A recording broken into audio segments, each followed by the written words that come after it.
यहाँ पे जितने भी बच्चे बैठे हैं सबके पास अपना अपना दिमाग है, ये सुनो, एंड दिमाग से ही हम लोग डिफरेंशिएट कर पाते हैं एक दूसरे को।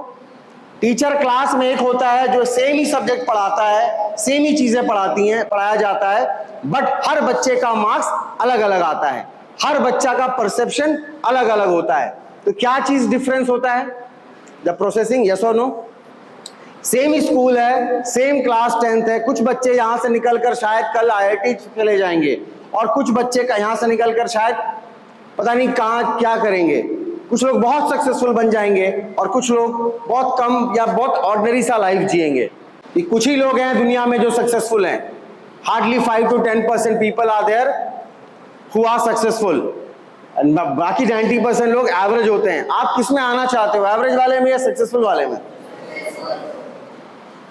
हाँ, रास्ते का भिखारी भी चाहता होगा कि यार एक बार जो गाड़ी जा रही है उसके अंदर हम बैठे हैं, तो आप तो उससे बेटर ही हो, यस और नो।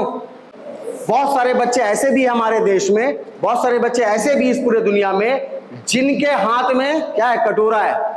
वो लोग भीख मांग रहे हैं या कहीं सड़क पे रह रहे हैं या पता नहीं क्या, एक बहुत ही अंडर प्रिविलेज लाइफ जी रहे हैं। तो आपके पास जो लाइफ आज है, जो आपके पेरेंट्स ने आपको दिया है, ये बाकियों से अच्छी है, यस और नो। तो आपके पास आज कलम है, यस और नो। और अगर आपके पास आज पढ़ाई है तो पढ़ाई या जो हमारे पास जो ज्ञान है वो एक माध्यम बन सकता है लाइफ में आपको आगे पहुंचाने का, यस और नो। मुझे बताओ, you all are from class 10th, these are the foundation years of your life. अब इस लाइफ में बहुत अच्छा अगर करना है तो मुझे फाउंडेशन स्टार्ट अच्छा करना होगा, यस और नो। रेस की शुरुआत अगर हम अच्छे करेंगे तो हम लोग क्या करेंगे, जल्दी पहुंच पाएंगे रेस में, यस और नो। अच्छी तरीके से हम लोग पहुंच पाएंगे। तो ये जो ईयर्स है बेटा, आप लोग का मेहनत करने का साल है और बहुत लकी हो, बहुत ब्लेस्ड हो आप सब जिसको पढ़ने का मौका मिला है। तो याद रखें, बहुत लोग पढ़ नहीं पाते फाइनेंशियल रीजन की वजह से या कोई और भी रीजन की वजह से, बहुत लोग पढ़ाई लिखाई नहीं कर पाते, बट आपको ये मौका मिला है और ये वर्कशॉप को अटेंड करने का मौका मिला है, तो कुछ जरूर सीख कर जाएं और कुछ लाइफ में ऐसा इनिशिएटिव ले कि जिंदगी में कुछ कर दिखाएं। क्या मैं ये मान सकता हूं आप सब इस विचार के साथ बैठे हैं इस हॉल में, यस और नो? मुझे बताइए, सबसे इंपॉर्टेंट चीज आपके लाइफ में अगर मैं 3 चीज बताऊं, एटीट्यूड, स्किल और नॉलेज। 3 चीज मैंने बताया, एटीट्यूड, स्किल और नॉलेज। ये 3 चीज में सबसे इंपॉर्टेंट आपको क्या लगता है, क्या है? चलिए, देखा जाता है, अगर मैं समरी करूं, जितने भी लोग बहुत बहुत लाइफ में कुछ बड़ा बने हैं, अचीव किए हैं लाइफ में, तो सबसे इंपॉर्टेंट रोल प्ले होता है एटीट्यूड का, कि आपकी एटीट्यूड क्या है, आप सोचते क्या हो। जैसे मैं एग्जांपल देता हूं, एक सिंपल सा स्टोरी मैं आपको सुनाता हूं, थोड़ा ध्यान से सुनना इस स्टोरी को। एक छोटा सा बच्चा होता है, वो एक मेले में जाता है और मेले में वो देखता क्या है कि एक गुब्बारा वाला गुब्बारा बेच रहा होता है। बलून के अंदर हीलियम गैस भर के वो गुब्बारे को उड़ा दिया करता था, तो गुब्बारा उड़ता था। तो ये देखकर बच्चे बड़ा खुश होते थे और गुब्बारे खरीदने आ जाते थे। तो एक छोटा सा बच्चा जो बहुत इनक्यूजिटिव था, वो जाकर गुब्बारे वाले से बोलता है कि अंकल, ये जो ब्लू कलर का बलून है, क्या ये उड़ेगा? तो गुब्बारे वाले ने बोला, हाँ बेटा, ये उड़ेगा। वो छोटा सा बच्चा, उसको ज्यादा कुछ पता नहीं होता है, वो पूछता है, ये रेड वाला गुब्बारा भी उड़ेगा क्या? तो बोलता, हाँ बिल्कुल उड़ेगा। ये ब्लैक वाला गुब्बारा? बोलता, भैया कोई भी कलर ले लो, गुब्बारा उड़ेगा। ये उसका कलर नहीं, वो अंदर का गैस है जो बताता है कि बलून उड़ेगा या ना उड़ेगा। तो जिस तरह से बलून के अंदर का गैस उसको उड़ाता है, उसका कलर नहीं, कलर कैसा भी हो, बलून उड़ेगा उड़ेगा अगर उसके अंदर हीलियम गैस अंदर में हो। तो सेम हमारा लाइफ में है। आप आज किस बैकग्राउंड से बिलोंग करते हो, अमीर के घर पैदा लिए हो, गरीब के घर में पैदा लिए हो, आप पढ़ाई में अच्छे हो, पढ़ाई में बुरे हो, आप आज तक क्या कर पाए नहीं कर पाए मैटर नहीं करता। आप आज से क्या डिसीजन लेते हो अपने लाइफ को लेकर, क्या सोचते हो अपने लाइफ को लेकर, क्या एटीट्यूड रखते हो अपने लाइफ को लेकर, यही वो चीज है, डिसाइडिंग फैक्टर है जो आपको आगे लेकर जाएगा। आज बारिश हो रही थी सुबह, बहुत सारे बच्चों ने बहाना दे दिया अपने आप को एक्सक्यूज दे दिया अपने आप को, यार छोड़ो ना, स्कूल जाके क्या करेंगे। कुछ बच्चों ने अपने आप को मोटिवेट किया होगा कि नहीं, कोई फर्क नहीं पड़ता, मेरे को स्कूल जाना है। बहुत सारे बच्चे होते हैं जो अपने हालात को ब्लेम करते हैं, यार मेरे पापा ने मुझे मोबाइल फोन नहीं दिया, पापा ने गाड़ी नहीं दी, घर वालों ने पैसे नहीं दिए, तो हम क्या पढ़ाई करेंगे। वहीं पे कुछ बच्चे ऐसे होते हैं, पापा से कुछ मिला ना मिला कोई बात नहीं, मैं मेहनत करूंगा और एक दिन पिताजी को या पेरेंट्स को या फैमिली को मैं रिटर्न करके दूंगा। तो ये सिर्फ एटीट्यूड का फर्क है दोस्तों। यहाँ पे बहुत सारे बच्चे हैं जो मैथ्स में कमजोर होंगे, या सोनू मैथ्स से डरते होंगे या मैथ्स समझ में नहीं आता होगा। तो आप याद रखिए, मैथ्स बड़ा है या आप बड़े हो, ये बताओ। मैथ्स को बड़ा करके देखोगे तो मैथ्स ही बड़ा नजर आएगा, और आप अगर दिमाग लगा के सोचोगे कि यार नहीं ये चीज है, सब्जेक्ट है, सीखा जा सकता है, तो सीखा जा सकता है। ये सुनो दोस्तों, अगर आप दुनिया में आए थे, कुछ नहीं आता था, चलना सीखे, दौड़ना सीखे, साइकिल चलाना सीखे, बोलना सीखे, तो कुछ भी सीखा जा सकता है अगर एटीट्यूड सही हो, अगर सीखना चाहते हो। यस और नो। क्योंकि इंसान बोलते हैं, इंसानी ऐसा चीज है, इंसानी ऐसा जानवर है दुनिया में जिसके पास ये दिमाग दिया गया है, जिसे ये दिमाग का गिफ्ट गॉड ने दिया है, वो कुछ भी बन सकता है दोस्तों। तो आज हम लोग इस दिमाग के बारे में थोड़ा पढ़ेंगे कि न्यूरो लिंग्विस्टिक प्रोग्रामिंग एक्चुअली में क्या है। What is neuro linguistic programming, NLP। ये बहुत ही रिसेंट साइंस है, 1980 में इसकी शुरुआत हुई है। बहुत सारे लोगों का रिसर्च किया गया, बहुत सारे सक्सेसफुल लोगों का रिसर्च किया गया कि ये लोग सक्सेसफुल क्यों हैं। तब जाकर पता चला कि इनका जो थिंकिंग पैटर्न है, सोचने का तरीका, ये बाकियों से अलग है। क्लास में कुछ बच्चे होते हैं जो बड़े टॉपर निकलते हैं, टॉपर टाइप के होते हैं। खेलने के मैदान में जाओगे, कुछ बच्चे होते हैं जो अलग टाइप से वो बिहेवियर रहता है उनका, वो टॉपर, वो क्रिकेट के फील्ड में या फुटबॉल के फील्ड में आगे जाते हैं। तो अब ध्यान से ऑब्जर्व किया गया, सक्सेसफुल लोगों को निकालकर देखा गया कि इनका थिंकिंग पैटर्न कैसा है, और उससे एक साइंस को डिराइव किया गया कि अगर हम लोग मेंटल पैटर्न्स को थोड़ा समझ लें और सक्सेसफुल लोग जिस तरह से उनका मेंटल पैटर्न होता है उसको हम लोग समझने की कोशिश करें, तो हम भी अपने लाइफ में एक्स्ट्रा ऑर्डिनरी रिजल्ट्स को पा सकते हैं। एक ऑर्डिनरी इंसान भी एक्स्ट्रा ऑर्डिनरी रिजल्ट्स ला सकता है अगर वो इस NLP को समझ ले। न्यूरो लिंग्विस्टिक प्रोग्रामिंग, ये 3 वर्ड से बना हुआ है। न्यूरॉन्स, न्यूरो मतलब क्या होता है, न्यूरॉन्स। आपको मालूम है आपके ब्रेन में कौन से सेल होते हैं, न्यूरॉन्स। सेकंड है लिंग्विस्टिक, लिंग्विस्टिक मतलब लैंग्वेज। सर लैंग्वेज तो बहुत सारा है, English language, Hindi language, Sanskrit language. मैं यहाँ पे वो लैंग्वेज की बात नहीं कर रहा हूँ, मैं यहाँ 2 लैंग्वेज की बात कर रहा हूँ, एक verbal, second non verbal. Verbal का मतलब जो मैं बोलता हूँ, राइट, जो मैं बोलता हूँ, और नॉन वर्बल का मतलब जो हमारे बॉडी लैंग्वेज से दिखता है।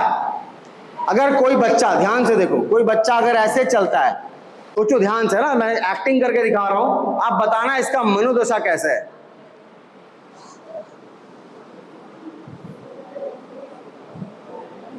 मुझे बताओ क्या हुआ इस बच्चे के साथ। बच्चा बोल के तो नहीं बता रहा वो सैड है, आप ही बोले सैड होगा सर, डिप्रेस होगा सर, कोई थप्पड़ खा के आया होगा कहीं से। और कोई बच्चा ऐसे चलता है तो क्या है वो बच्चा, तेज है, कॉन्फिडेंट है, अभी लड़ाई करने जा रहा है। तो आपको ये बॉडी लैंग्वेज से पता चलता है, यस और नो। सो याद रखिए, आपका जो बॉडी लैंग्वेज है ये माइंड के स्टेट से रिलेटेड है, यस और नो, मुझे बताओ। अगर डिप्रेशन में रहोगे, कंधे झुक जाएंगे, ऑटोमेटिक चेहरा लटक जाएगा, चेहरे पे दिख जाएगा उदासी है, ये बच्चा डांट खा के आया है या गाली खा के आया है, ऐसे पता चलेगा। तो चेहरे से मैं यहाँ देख पा रहा हूँ कि बहुत कुछ लोग यहाँ एक्साइटेड है, कुछ लोग ऐसा लग रहा है कि हिरोशिमा और नागासाकी में बम ब्लास्ट हुआ है, उसके चेहरे ऐसा दिख रहे हैं कि अटैक हो गया है। तो ऐसा तो नहीं है ना, सब एंजॉय कर रहे हो, ये नॉर्मल क्लास नहीं है, थोड़ा कुछ हंसी मजाक भी होना चाहिए बीच में, यस और नो। तो सब एंजॉय कर रहे हैं, पीछे भी समझ में आ रहा है। तो लैंग्वेज कितनी प्रकार की होगी, 2 लैंग्वेज, एक जो हमने बोला, बोल के बताया, और एक हमने अपना जो बॉडी लैंग्वेज है उससे बताया। तो बॉडी लैंग्वेज क्या है, माइंड का रिफ्लेक्शन है। अगर माइंड पॉजिटिव होगा तो वो बॉडी लैंग्वेज में एक्सप्रेस होगा, यस और नो। और माइंड अगर नेगेटिव सोचेगा तो वो भी बॉडी लैंग्वेज में आ जाएगा। जैसे वो भाई साहब का बॉडी लैंग्वेज अभी है, उसने वो सुबह सुबह मतलब आसपास सबको सुला देगा वो, तो ऐसा उसका बॉडी लैंग्वेज है। तो पता चल जाता है ना किसका बॉडी लैंग्वेज से क्या सिग्नल आ रहा है। तो समझ जाना माइंड एंड बॉडी कनेक्टेड है। Come to this slide, this is the last slide of my presentation. तो यहाँ पे मैं कुछ बातें बहुत ध्यान से समझाना चाह रहा हूँ आपको। थोड़ा ध्यान देंगे और समझेंगे कि एक्चुअली क्या होता है हमारे माइंड प्रोसेसिंग में। जो भी घटनाएं दुनिया में हो रही हैं, आसपास कोई भी घटनाएं अगर हो रही हैं, तो वो घटनाओं का इम्पैक्ट हम पे पड़ता है, यस और नो? पड़ता है कि नहीं पड़ता है? घर में पापा से आप डांट सुन लेते हो तो आपका इमोशनल स्टेट थोड़ा डिसबैलेंस हो जाता है। किसी से आपको अप्रिशिएशन मिलता है, कोई अगर आपको अप्रिशिएट कर देता है किसी भी काम के लिए, तो थोड़ा हम लोग खुश हो जाते हैं, तो हमारा इमोशनल स्टेट थोड़ा ऊपर हो जाता है, यस और नो? और अगर हम लोग अच्छे माइंडसेट में होते हैं, अच्छा फील करते हैं अपने बारे में, तो हम लोग आउटपुट भी अच्छा निकाल सकते हैं। पढ़ने का जब मन करता है तो पढ़ाई अच्छी होती है, नहीं होती? होता है सबका पढ़ाई अच्छा? या कोई भी काम में अगर आप मन लगा के काम करते हो, इमोशनल स्टेट आपका अच्छा रहता है, तो वो काम अच्छे से आप कर पाते हो, यस और नो? तो याद रहे, जो स्टेट है हमारा, जो माइंड का स्टेट है, ये कैसे बनता है, इस चीज को समझना बहुत जरूरी है। और सारा खेल स्टेट ऑफ माइंड का है। अगर आप सही स्टेट ऑफ माइंड में हैं, फोकस स्टेट में हैं, कॉन्सेंट्रेटेड स्टेट में हैं, हैप्पी स्टेट में हैं, तो आप अपने लाइफ में रिजल्ट्स अच्छा प्रोड्यूस कर पाओगे, यस और नो? और अगर आप ही डिप्रेस स्टेट में हैं, टेंशन वाली स्टेट में हैं, एंजाइटी वाली स्टेट में हैं, डाउट वाली स्टेट में हैं, फियर वाला स्टेट में हो, तो क्या ऐसा माइंड डिसीजन ले पाएगा ढंग से? और 99% केसेस में हमारा ब्रेन जो होता है, हमारा जो माइंड होता है, वो अनप्रोडक्टिव स्टेट ऑफ माइंड में होता है। अनप्रोडक्टिव मतलब कोई आउटपुट निकलता नहीं उससे। बच्चा किताब लेकर बैठा है, पढ़ नहीं रहा, दिमाग कहीं और है। ऐसा होता है बहुत बार।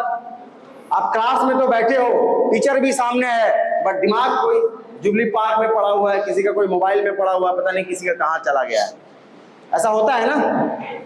अभी भी कुछ लोग हैं जो कहीं सो रहे हैं, निद्रा में हैं, घोर निद्रा में हैं। बम भी फट जाएगा तो वो जागेंगे नहीं। तो कुछ बच्चे हैं जो जागृत अवस्था में मुझे दिख रहे हैं। अब यहाँ पे मैंने एक लिखा हुआ इवेंट 1, सबको दिख रहा है? इवेंट 1, इवेंट 1 है आउटसाइड की दुनिया में जो हो रहा है। आउटसाइड दुनिया में जो भी हो रहा है वो सबके लिए, हमारे लिए सेम है। सपोज अभी सोचो बाहर बहुत जोर बारिश हो रही है, तो बारिश सबके लिए सेम है। तो इवेंट 1 जो है, ये बाहर का दुनिया का इवेंट है, जिसको हमारा दिमाग प्रोसेस करता है। दिमाग जो प्रोसेस करता है वो पांचों सेंसेस से प्रोसेस होता है। कोई भी बाहर का इंफॉर्मेशन जो आता है वो 5 सेंस के थ्रू प्रोसेस होता है। पहला क्या है? हम देखते हैं इवेंट को। सेकंड, सुनना है। थर्ड क्या है? जल्दी बताओ। के है फीलिंग्स, काइनेस्थेटिक, ओके, टच करके देख लेते हैं इवेंट को। फोर्थ क्या है हमारा? स्मेल कर लेते हैं। और फिफ्थ क्या है हमारा? टेस्ट। तो ये 5 हमारा सेंस ऑर्गन्स है, जिससे हमको पता चलता है कि बाहर का दुनिया क्या है।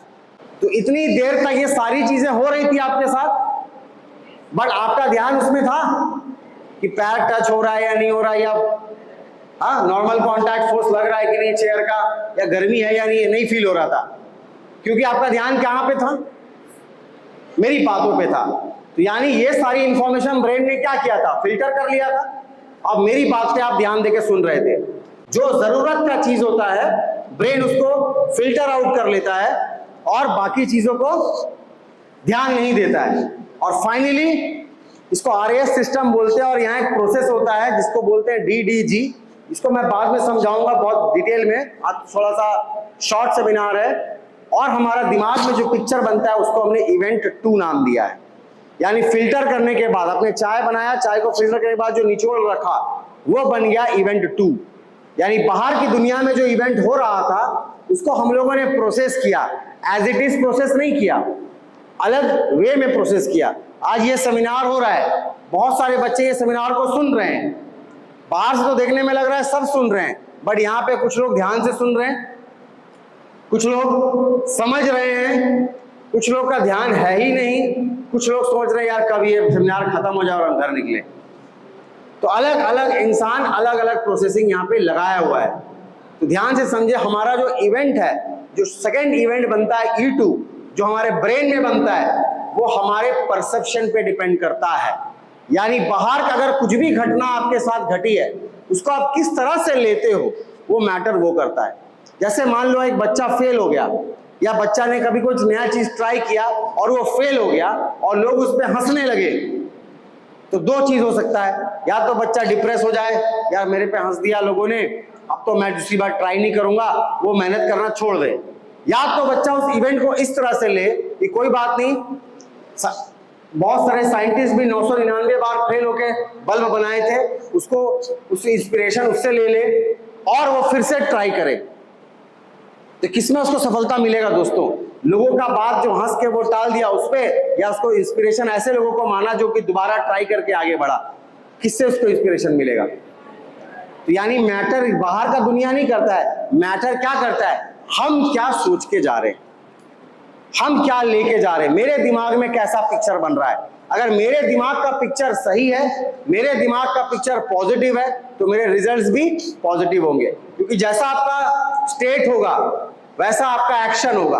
अगर आप पॉजिटिव स्टेट ऑफ माइंड में है तो आप एक्शन भी पॉजिटिव लेंगे, और आप नेगेटिव स्टेट ऑफ माइंड में है तो एक्शन भी उसी तरह से होगा। और एक्शन क्या करेगा? न्यूटन का थर्ड लॉ है, to every action there is an equal and opposite reaction, यानी एक्शन का रिएक्शन होना ही होना है। तो अगर सही एक्शन आप लोगे तो रिएक्शन भी सही मिलेगा, और गलत एक्शन लोगे तो उसका नतीजा भी आपको भोगना पड़ेगा। यस और नो? भगवत गीता में भी लिखा हुआ है, कर्मों का फल मिलता है, अच्छे कर्मों का भी फल मिलता है और बुरे कर्मों का भी फल मिलता है। जैसा करोगे वैसा भरोगे, बचपन में सुना है ना सबने। तो ध्यान से देखें कि जैसा हम सोचेंगे दोस्तों, जैसा हमारा सोच होगा, जैसा हम थिंक करेंगे, वैसा हम लाइफ में एक्ट करेंगे, और जैसा हम एक्ट करेंगे वैसा हमारा रिजल्ट आएगा। सोचो किसी को मैथ्स में अच्छा करना है या पढ़ाई में अच्छा करना है, तो उसको क्या करना है? डेली 1 घंटा पढ़ना है। अगर वो बच्चा डेली 1 घंटा पढ़ेगा, इनपुट लगाएगा, क्या लगता है आपको उसकी पढ़ाई इंप्रूव होगी या नहीं होगी? मुझे बताओ। क्योंकि सबको पता है law of practice. Law of practice क्या है कि अगर आप प्रैक्टिस कर रहे हैं तो आप इंप्रूव करेंगे। ये सिद्धांत है, दुनिया का सिद्धांत है। कोई भी बच्चा प्रैक्टिस करता है तो उसका इंप्रूवमेंट 100% गारंटीड है। ऐसा कोई बच्चा नहीं है कि जो प्रैक्टिस दिल से कर रहा है और उसको रिजल्ट ना मिले, ऐसा दुनिया में नहीं होता।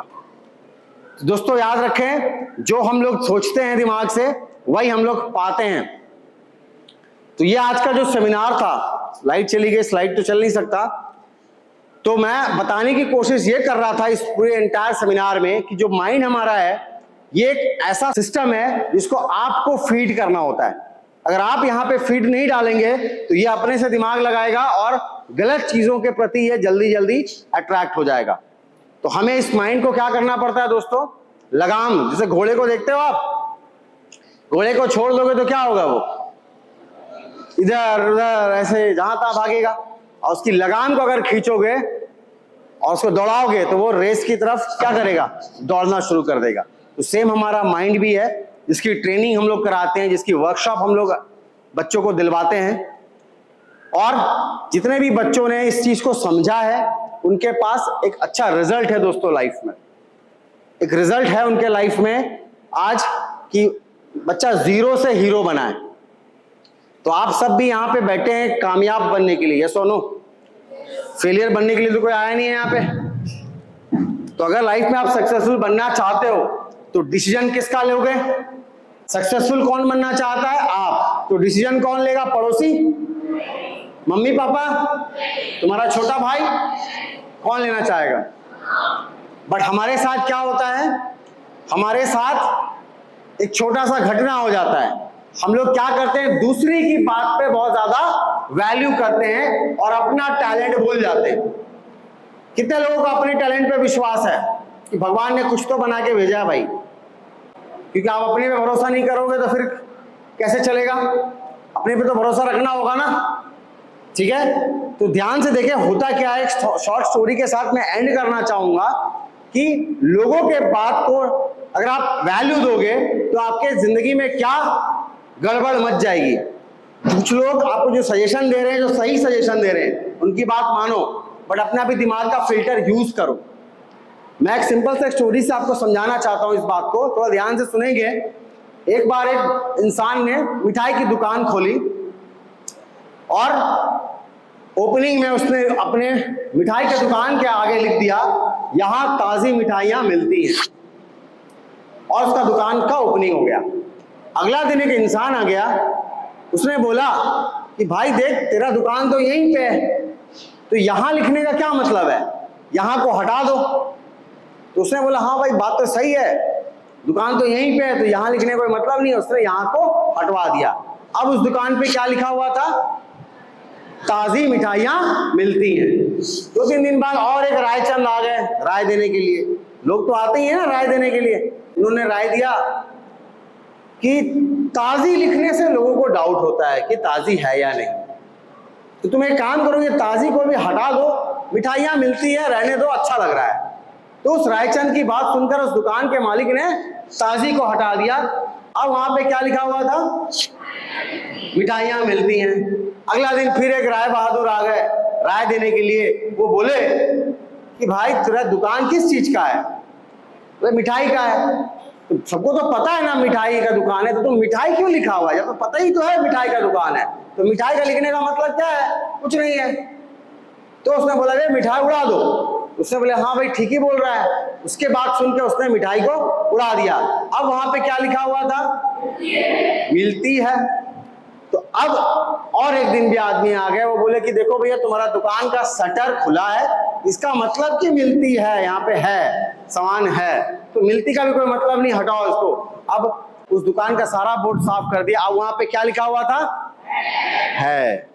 और फिर एक दिन इंसान आया, बोला कि देखो सब कुछ यहाँ पे सही है, इसका मतलब यहाँ पे माल है। तो है का भी मतलब नहीं है को भी मिटा दो। मकान मालिक जो मालिक था उसने बोला यार सही बोल रहा है ही, दुकान तो है ही, खुला है, सब है, तो है को भी हटा देते हैं। तो पूरा बोर्ड साफ हो चुका। अब ये भी सही था। अगला दिन फिर एक इंसान आता है, बोलता है यार तुम्हारा इतना अच्छा मिठाई का दुकान है, तो यहाँ पे क्यों नहीं लिखता यहाँ ताजी मिठाइयां मिलती। तो समझ में आ रहा है दोस्तों। तो जिंदगी में जब आप आगे बढ़ोगे ना, तो ऐसे लोग आएंगे आपके जिंदगी में जो बहुत सारे राय देंगे आपको, बहुत सारे डिसीजंस देंगे। बट अगर आपने अपना डिसीजन बना लिया कि मुझे ये चीज करना है, तो आपको अपना ही राय लेना है, अपने ही डिसीजंस पे स्टिक रहना है। और सजेशन बिल्कुल लेना है तो किससे लेना है, अगर डॉक्टर बनना है तो किससे सजेशन लोगे, जाके ठेले वाले से जो गोलगप्पा बना के बेच रहा है, चाय वाले से लोगे, किससे लोगे, एक सही जो जिसने नीट का एग्जाम क्रैक किया है, जो डॉक्टर बना है, जो सक्सेसफुल है उस लाइन में। इंजीनियर बनना चाहते हो तो किससे पूछोगे, इंजीनियर से पूछोगे। एंटरप्रेन्योर बनना चाहते हो, बिजनेस करना चाहते हो तो किससे पूछोगे, जिसने बिजनेस करा है, जो सक्सेसफुल है। तो मार्केट में एडवाइस देने के लिए बहुत लोग पड़े हैं दोस्तों।